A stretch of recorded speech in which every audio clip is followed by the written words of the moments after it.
शुरुआत मैं नीति जी के साथ करने जा रही हूँ। नीति जी प्लीज आके आइए जरा। और आज का दिन बहुत ही खास है क्योंकि वो टेंशन जो बनी हुई थी लगातार परेशान कर रही थी कि आखिर उस सुरंग में फंसे हुए मजदूर बेचारे हमारे भाई कब लौटेंगे। वो लौट चुके हैं। एक बात तो तय मान ले कि मोदी है तो सब कुछ मुमकिन है। निश्चित रूप से मोदी है तो मुमकिन है। ये भारतीय इतिहास में सबसे बड़ा आज तक का टनल रेस्क्यू जो ऑपरेशन करा है, मेरे ख्याल से आने वाले टाइम में ये केस स्टडी बनेगा कि किस स्तर पर आप एक प्रकार से अपने इस प्रोसेस को आप लेके आ सकते हैं। चाहे टेक्नोलॉजी हो, चाहे इंजीनियर्स हो, वहाँ पे थल सेना के जवान लगे, बीआरओ के जवान लगे, एयरफोर्स लगी। 41 मजदूर निकलने थे तो 41 एम्बुलेंस बाहर खड़ी थी। यानी कि general V K Singh on spot थे। पुष्कर सिंह धामी जो उत्तराखंड के हमारे चीफ मिनिस्टर हैं, कंटिन्यूसली मजदूरों के साथ कम्युनिकेट कर रहे थे, उनको खाना पहुंचाना, उनको साइकोलॉजी के लेवल पर भी। क्योंकि आप एक चीज़ समझिए कि बिना धूप के, बिना सनलाइट के, बिना इसके किसी भी मजदूर के लिए, किसी भी इंसान के लिए ऐसी विकट स्थितियों को मानसिक रूप से भी झेलना एक बहुत बड़ा चैलेंज है। शारीरिक रूप से झेलना तो एक अलग बात है ही है।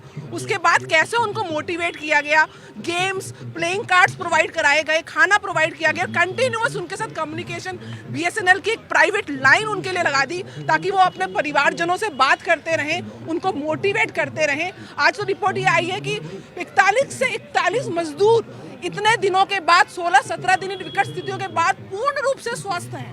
यानी कि आप देखिए कि किस प्रकार से उनकी हर जरूरत को पूरा किया गया और कहीं किसी भी प्रकार की ना पैसे को देखा गया, ना रेस्क्यू एजेंट में प्रधानमंत्री के पर्सनल सेक्रेटरी पीके मिश्रा जी वहां गए, नितिन गडकरी जी वहां गए। कंटिन्यूस अगर वो रैली के लिए निकल भी रहे थे तो रोज अपडेट ले रहे थे। उसके बाद भी उन्होंने मजदूरों के साथ बात करी तो अपने आप में इवन ऑस्ट्रेलिया से इंटरनेशनल एड भी ली गई। ऑस्ट्रेलिया से जो टनल माइन एक्सपर्ट हैं उनको बुलाया गया, मिस्टर आर्नल्ड। और कैसे वहाँ वो जद्दोजहद की गई, हर वो कोशिश की गई जिससे हमारे मजदूर भाइयों को बाहर निकाला जा सके। राहुल तालान का मैं सीधे रुक कर रही हूँ। राहुल जी, कुछ भी नामुमकिन नहीं है इस सरकार के लिए, सब कुछ मुमकिन है क्योंकि 41 फंसे हुए हमारे मजदूर भाई सुरक्षित न सिर्फ वापस लौटे हैं बल्कि उनकी देखरेख का पूरा ख्याल रखा गया। कहीं वो मेंटली डिस्टर्ब अपने आप को ना समझे, कहीं वो हिम्मत ना हार जाए, कहीं वो परेशान ना हो जाए। इन स्थितियों का भी खासकर ध्यान रखा गया और आखिरकार वो दिन आया जो जीत का दिन साबित हुआ। मोदी सरकार बधाई की पात्र है।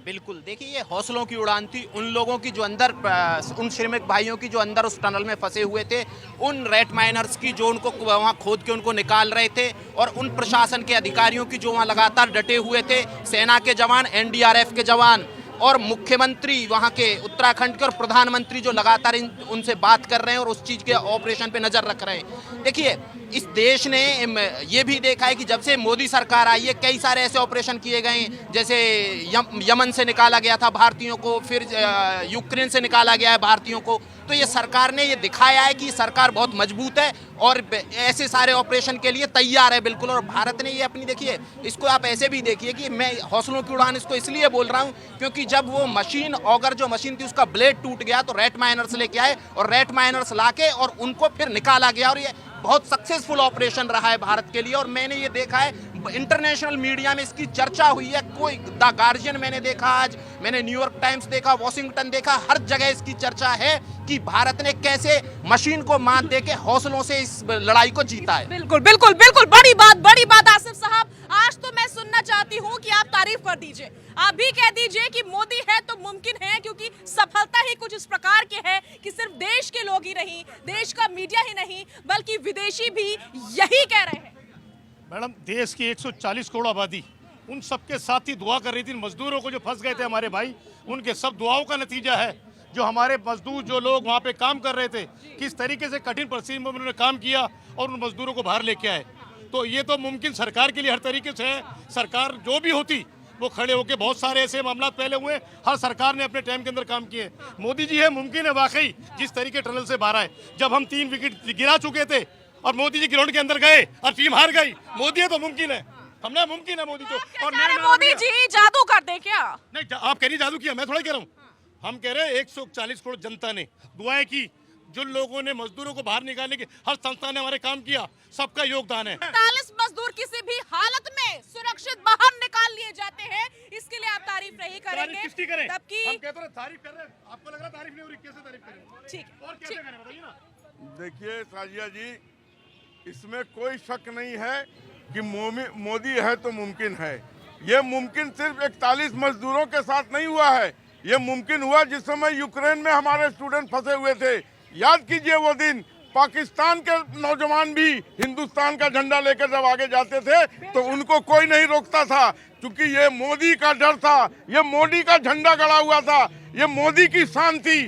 उसके अलावा और भी जगहों से जो हमारे लोग फंसे थे, सब जगह से सकुशल निकाल के हम लोग ले आए, और यहाँ भी सारी मशीनरी फेल कर गई, अमेरिकी मशीनरी भी फेल कर गई। मैं आरडीएफ और उन जवानों को आपके माध्यम से सैल्यूट करता हूँ जिन्होंने उन मजदूरों को मोदी जी के नेतृत्व में सफलतापूर्वक निकालकर एक बार फिर साबित कर दिया कि मोदी है तो मुमकिन है।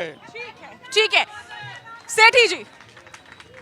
देखिए, जो 41 मजदूर फंसे थे वहाँ पे, सबसे तो मैं उन 41 मजदूरों के हौसले को सल्यूट करता हूँ जिन्होंने इतनी विकट परिस्थितियों के अंदर अपने आप को संभाला और अपने आप को जिंदा रखा। उसके बाद देश की आर्म फोर्सेस, उनको सल्यूट है जिन्होंने उनको निकालने में एक बहुत बड़ा योगदान दिया। देखिए, डेफिनेटली जब कोई देश के अंदर काम होता है उसका क्रेडिट मोदी सरकार लेती है, या जो भी प्रेजेंट सरकार होती है उसको क्रेडिट मिलता भी और मिलना भी चाहिए। आज आप कह रहे हैं मोदी जी है तो मुमकिन है, उस अग्निवीर महिला ने क्यों सुसाइड करा, इसका जवाब मोदी जी दें आज देश को कि जिस अग्निवीर को यहाँ पे अभी आपने पिछले बार देखा था, जो आर्मी के अंदर सेलेक्ट हुए थे उनकी सिलेक्शन खत्म कर दी गई अग्निवीरों के लिए, और अग्निवीर इतने ट्रॉमा में जी रहे हैं, इतने ट्रॉमा के अंदर अपने आप को सुसाइड कर रहे हैं, बार बार केसेस आ रहे हैं। इसके बारे में भी तो मोदी जी जवाब दें। ठीक है, लेकिन आप उस सराहना से बचेंगे जो मोदी सरकार के दौरान हुई है, जो देश दे रहा है, लेकिन आप वो सराहना नहीं कर पाएंगे। वो देश के जवानों का, देश की आर्म फोर्सेस का, देश के मजदूर जो इस देश की ताकत है, इस देश को चलाने वाला मजदूर और किसान है। आज उन्होंने अपनी ताकत बता दी कि वो एक कितनी विकट परिस्थितियों में भी अपना उनके हौसले इतने बुलंद हैं, उनको बार बार हजार सल्यूट है मेरे। ठीक है रमनीत फौजी, लेकिन हम उसको कैसे भूल सकते हैं जो इन सब का नेतृत्व करता है, यानी कि देश के प्रधानमंत्री नरेंद्र मोदी। इसमें कोई दो राय नहीं है। देखिए साजा जी, सफल नेतृत्व यदि हो तो उसके नतीजे भी उसी प्रकार आते हैं, और हमने नतीजे के रूप में देखा कि 41 मजदूर जो आज हमारे फंसे हुए थे, किस तरह से सफलतापूर्वक वो वापस आए। इसका ये बात सच है कि मनोवैज्ञानिक जो दबाव, प्रेशर जो मतलब पड़ना चाहिए था वो पड़ा नहीं। क्यों? क्योंकि इनका इसके पीछे एक कारण है कि देखिए पुष्कर सिंह धामी के तरफ से भी जो चीज़ें मुहैया कराई जा रही थी वो बिल्कुल सही रूप में कराई जा रही थी। उसके बाद फिर प्रधानमंत्री का पहले से ही उनका बार बार फ़ोन संपर्क सूत्र देखिए बहुत अच्छे तरीके से हो रहा था। इसका ही सफल नतीजा हमने देखा कि 41 मजदूर जो आज आए हैं सुरक्षित आए हैं। फिर देखिए इसके में मुझे लगता है कहीं से भी कोई राजनीति करने की ज़रूरत नहीं है, लेकिन आप देख सकते हैं कि कांग्रेस के ट्विटर हैंडल से आप क्लोज करके देख सकते हैं कि ये बताइए कि किस तरह का संदेश देना चाहती है। कुछ कैमरे वगैरह लगवाएं तो साहब के दर्शन हो जाएंगे। आज 41, देखिए कितना बड़ा मजाक कांग्रेस की तरफ से हुआ है। कांग्रेस एक सबसे पुरानी, देश की सबसे पुरानी पार्टी और सबसे बड़ी पार्टियों में से एक है। आज देखिए कि उसके तरफ से आता है कि कैमरे लगवाए जाएं, प्रधानमंत्री के ऊपर वो फोकस करें। अरे प्रधानमंत्री के लिए दुआ तो करनी चाहिए, उस समय कम से कम दुआ तो करनी चाहिए 41 मजदूरों के लिए, लेकिन वो दुआ नहीं कर रहे थे। वो आलोचनाओं के दृष्टिकोण से वो घिरे हुए थे और बार बार वो टोंट कसे जा रहे थे। आप बात करते हैं, बार बार वो पनौती की बात की जाती है, तो मैं बहुत सारे आंकड़े में लेके आया हूँ। आप प्रधानमंत्री को आप इस बात से बार बार घेरने का प्रयास करते हैं, तो ये बात तो सच है ना, इस बात को आपको मानना पड़ेगा। कांग्रेस की पार्टी गुजरात में था, वहाँ आज तक कांग्रेस की सरकार नहीं बनी। जब वो गुजरात में थे नरेंद्र मोदी जी, 2014 में जैसे नरेंद्र मोदी जी सत्ता में आते हैं, कांग्रेस की सरकार चली गई। आप पनौती मानते हैं तो यूपी पहुंचा, जैसे ही पहुंचते हैं 2017 में कांग्रेस को 7 सीटें मिली। उसके बाद आप देखिए कि 2014 में कांग्रेस जो है सिर्फ 52 सीटें तक पहुंच पाई।